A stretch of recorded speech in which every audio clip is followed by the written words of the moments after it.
మన దేశ రహస్యాలను ఉగ్రవాదులకు చేరవేసి వారితో చేతులు కలిపి దేశ ద్రోహానికి పాల్పడే ఏ వ్యక్తి కూడా ఈ దేశంలో బ్రతికే హక్కు లేదు.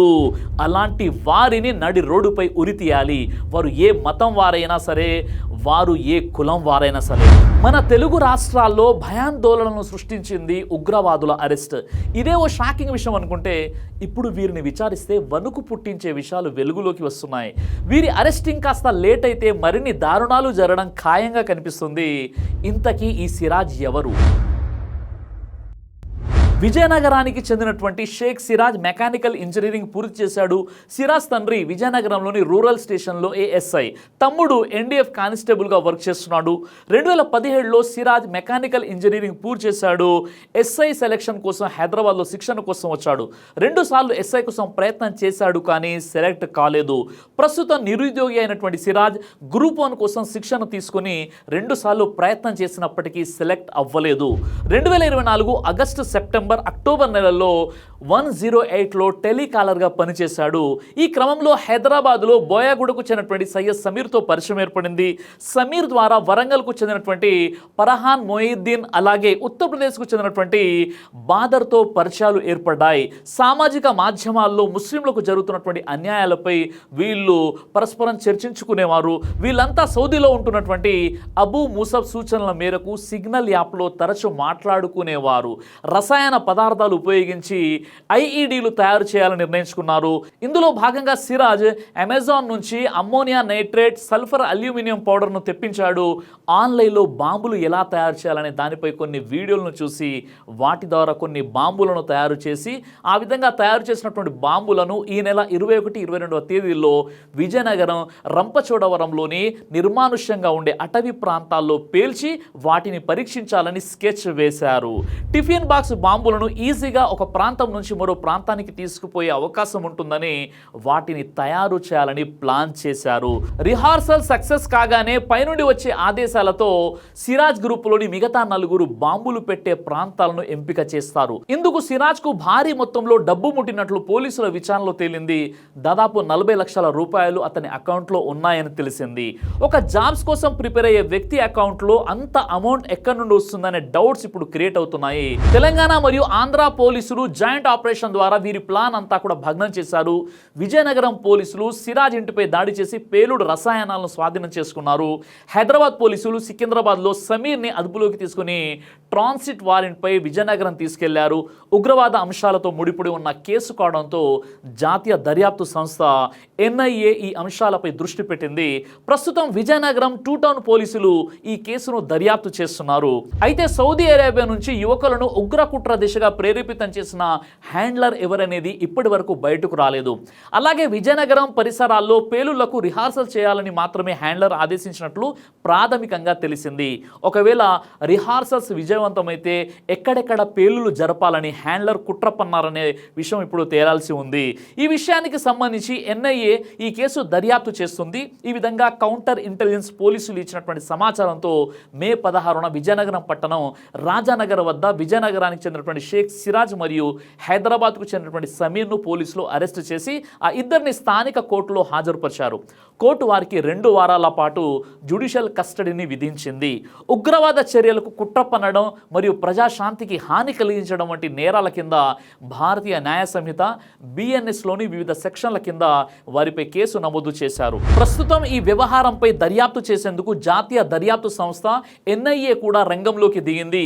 కేసులోని ప్రాథమిక ఆధారాలను బట్టి వీరిద్దరూ ఆల్ హింద్ ఎత్తెహాదుల్ ముస్లిమీన్ ఆహిం పేరిట సంస్థను ఏర్పాటు చేసి కార్యకలాపాలు నడిపిస్తున్నారు అని తెలిసింది.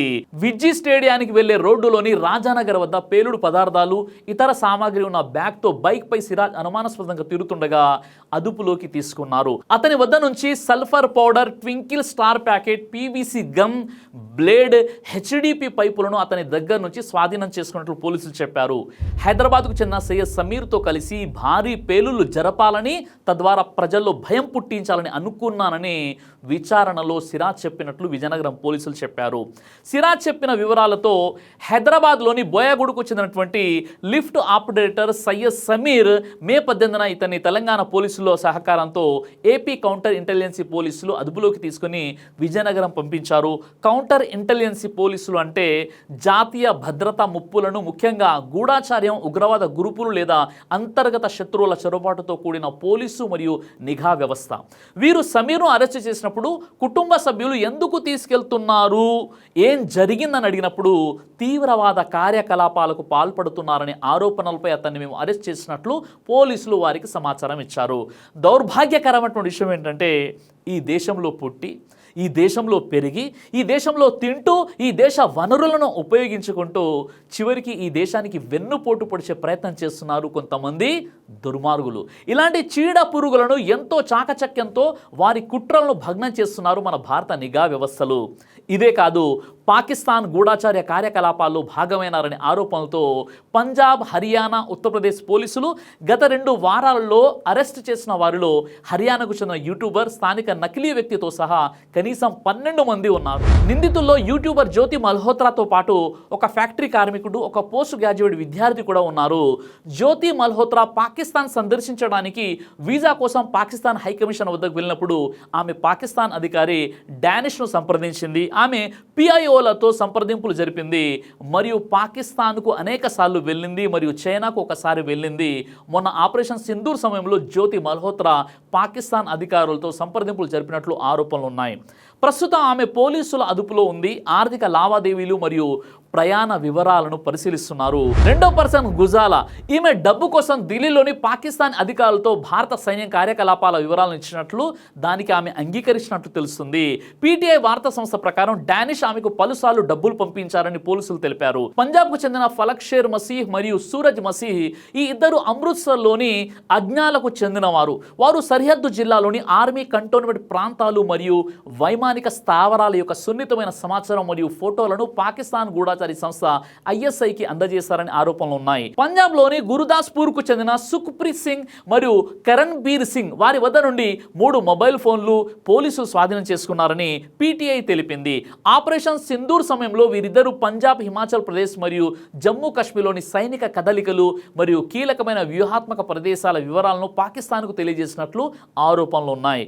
వారు గతంలో మాదక ద్రవ్యాల అక్రమ రవాణా కార్యకలాపాలలో కూడా పాల్గొన్నారు. హర్యానాలోని కైతాల్కు చెందిన దేవేందర్ సింగ్ 25 ఏళ్ల పోస్ట్ గ్రాడ్యుయేట్ విద్యార్థి ఆయుధాలతో సోషల్ మీడియాలో ఫోటోలను అప్లోడ్ చేశాడనే ఆరోపణలతో అతన్ని అరెస్టు చేశారు. సింగ్ గత సంవత్సరం ఒక తీర్థయాత్ర సందర్భంగా పాకిస్తాన్ నిఘా కార్యకర్తలతో తన పరిచయం ఏర్పాటు చేసుకున్నాడు మరియు వారితో టచ్లో ఉండేవాడు. అదేవిధంగా బయటి నుండి పాటియాలా కంటోన్మెంట్ ఫోటోలు తీసి పంపడని అతనిపై ఆరోపణలు ఉన్నాయి. హర్యానాలోని నూహ్కు చెందిన అర్మాన్ ఢిల్లీలోని పాకిస్తాన్ హై కమిషన్లో పోస్టు చేయబడిన ఒక ఉద్యోగి ద్వారా అతను భారత సైన్యం మరియు పాకిస్తాన్తో ఇతర సైనిక కార్యకలాపాలకు సంబంధించిన సమాచారాన్ని పంచుకున్నాడని ఆరోపించబడింది. అతను వాట్సాప్ మరియు సోషల్ మీడియా ప్లాట్ఫామ్ల ద్వారా చాలా కాలంగా అలాంటి సమాచారాన్ని పంపిస్తున్నారు. ఈ విధంగా మన దేశంలోని కొంతమంది ఉగ్రవాదులుగా, స్లీపర్ సెల్స్గా ఎందుకు మారుతున్నారంటే, ఇలాంటి వ్యక్తుల మైండ్ సెట్ చాలా క్రూరమైన క్రిమినల్ మైండ్ సెట్. వీరి స్వార్థం కోసం ఎంతటి దారుణాలకైనా వీరు తెగిస్తారు. ఇలాంటి వ్యక్తుల వల్ల కొంతమంది నిరుద్యోగులు, అలాగే ఆర్థిక ఇబ్బందులతో అప్పుల పాలైన వారు, జీవితంపై నిరాశ చెంది ఏ ఆశ్రయం లేని వారు వీరి ట్రాప్లో పడుతున్నారు. కాబట్టి ఇలాంటి వారితో జాగ్రత్త. మీకు ఎవరిపైనైనా అనుమానం ఉంటే వెంటనే మీ దగ్గరలో ఉన్న పోలీసులకు సమాచారం అందించండి. ఒక విషయం గుర్తుపెట్టుకోండి, ఈ భారతదేశంలో ఉంటున్న ప్రతి హిందూ, ముస్లిం, క్రైస్తవులు అందరికీ కూడా ముందు మనకు కావాల్సింది మన దేశం యొక్క భద్రత, మన దేశం యొక్క సెక్యూరిటీ. మనం ముందు భారతీయులం, ఆ తర్వాతే హిందూ, ముస్లిం, క్రైస్తవులం. మన దేశ రహస్యాలను ఉగ్రవాదులకు చేరవేసి వారితో చేతులు కలిపి దేశ ద్రోహానికి పాల్పడే ఏ వ్యక్తి కూడా ఈ దేశంలో బ్రతికే హక్కు లేదు. అలాంటి వారిని నడి రోడ్డుపై ఉరితీయాలి. వారు ఏ మతం వారైనా సరే, వారు ఏ కులం వారైనా సరే, అలాంటి వారిని ఖచ్చితంగా ఉరితీయాల్సిందే. అలాగే ఉభయ రాష్ట్రాల్లో ఉంటున్న ముఖ్యంగా ముస్లిం సమాజానికి ఒక సందేశం ఇస్తున్నాను.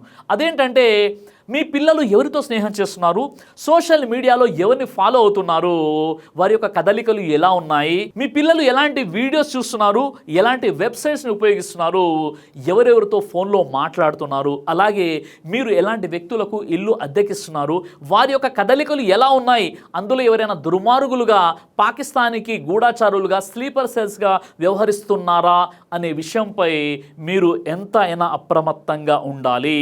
ఈ దుర్మార్గులు దేశానికి వ్యతిరేకంగా ఏదైనా కుట్రలు పన్నుతున్నారా అనే కోణంలో ఆలోచించాల్సినటువంటి పరిస్థితి ఇప్పుడు ఎదురైంది. కాబట్టి మీ పిల్లల్ని పట్టించుకోకపోవడం, మీ ఇంట్లో అద్దెకుంటున్న వారిని సరిగా ఎంక్వైరీ చేయకపోవడం, లేదా మీరు నిర్లక్ష్యంగా జీవితం గడపడం, ఇవన్నీ కూడా మీ పాలిట ప్రమాదాలుగా మారిపోవచ్చు. మీరు కూడా శిక్షార్హులు కావచ్చు. ఇక్కడ భారతదేశంలో ఉన్నటువంటి ముస్లింలు ఎంతో ప్రశాంతంగా తమ ధర్మాన్ని ఆచరిస్తూ జీవితం గడుపుతున్నారు. కానీ కొంతమంది దుర్మార్గులు చేసేటటువంటి ఈ ఉగ్రవాద కార్యకలాపాల ద్వారా యావత్తు ముస్లిం సమాజానికి చెడ్డ పేరు వస్తుంది.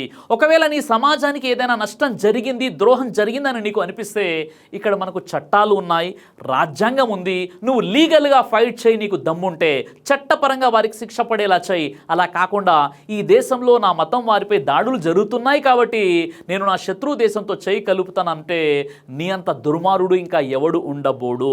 ఇలాంటి ఆలోచన ఉన్న నీకు భారతదేశంలో బ్రతికే హక్కు కూడా లేదు. జాగ్రత్త. మళ్ళీ ఒకసారి చెప్తున్నాను, మన ముందు భారతీయులం, ఆ తర్వాతే హిందూ, ముస్లిం, క్రైస్తవులం. జై హింద్.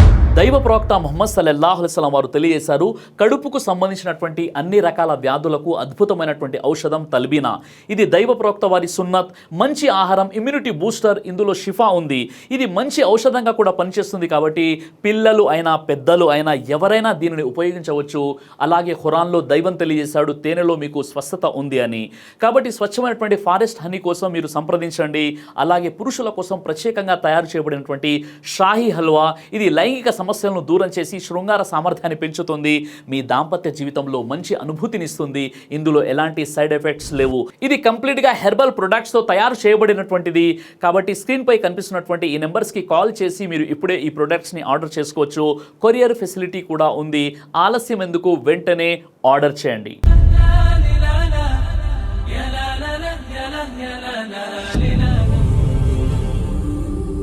బ్రదర్ సిరాజ్ అని యూట్యూబ్ ఛానల్ని మీరు సబ్స్క్రైబ్ చేసినట్లయితే ఇన్షాల్లా దైవచిత్తం అయితే మీకు వీడియోస్ వస్తుంటాయి. అదేవిధంగా బ్రదర్ సిరాజ్ అనేటటువంటి ఫేస్బుక్ని కూడా లైక్ చేయడం వల్ల మీకు వీడియోస్ వస్తుంటాయి.